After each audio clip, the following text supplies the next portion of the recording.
возрождался из пепла. Это мероприятие непосредственно связано с историей нашего народа. И поэтому мы предлагаем всем сегодня еще раз перелистать страницы нашей истории и в очередной раз убедиться, как самоотверженно защищали свою родину наши не очень далекие предки.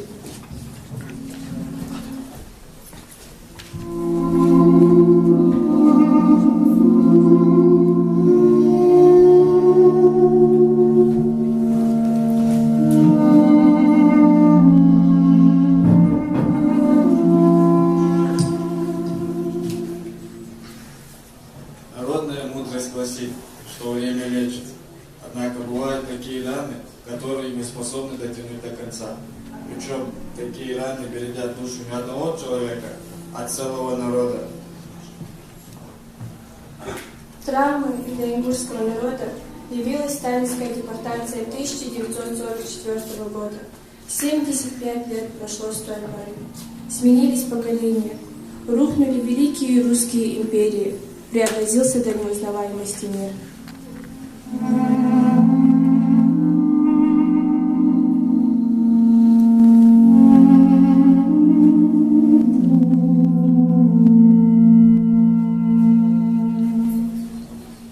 Но для целого народа это событие остается самым памятным ушедшим бурным столетий.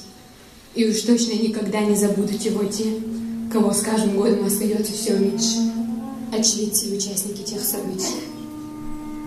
Смело можно сказать, что земля, на которой лежит Ингушетия, является самой лучшей из всех краев этого мира.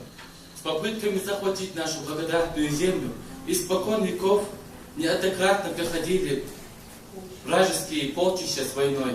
С невероятной стойкостью противостояли им ингуши. В самые тяжелые времена укрываясь в горах. Таких времен было достаточно много.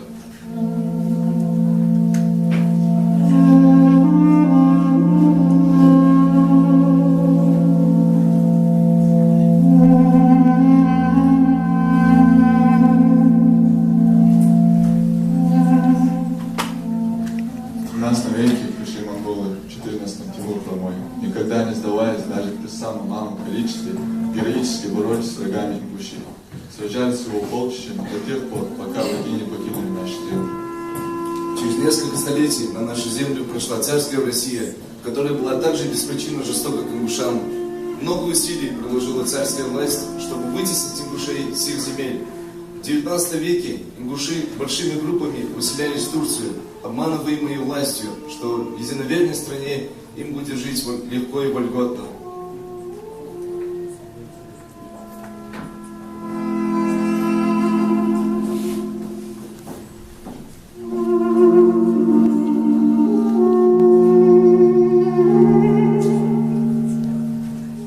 Шли они в Турцию, оставляя за собой множество могильных холмов, а достигнув земель единоверцев, испытали такие лишения, что были вынуждены продолжить путь в другие страны, а некоторые повернули обратно. Не посчитав этого достаточно, в самом начале 20 века царем было принято решение выслать ингушский народ в Маньчжурию. И лишь объявление войны Японии и России в 1904 году спасло ингушей от варварского выселения. Но при революции ингушский народ потерпел большие потери.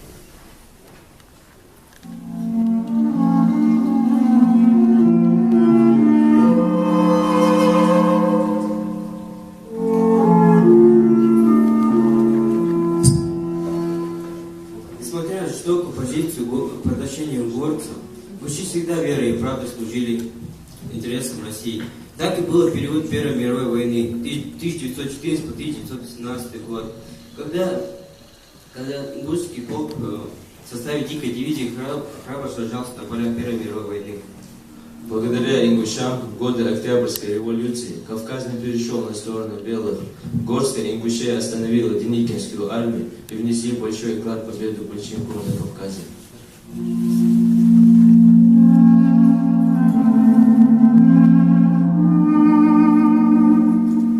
Но мы всегда народом оставались. Знавали нашествие чумы, знавали наводнения и лавины, но горской чести не роняли мы, свидетели и горы, и равнины. О, наш край, как ты далеко, и хлеб изгнания в нашем горле ком. Да выдержать такое нелегко, не выдержать, покрыть себя позором и выстоять в жизни под безумным гнетом. Пока нам хватит силы быть людьми, мы на земле останемся народом. И я слово своему не изменяю, и завещаю верность правде строгой. И на том стою, пока меня не понесут кладбищенской дорогой.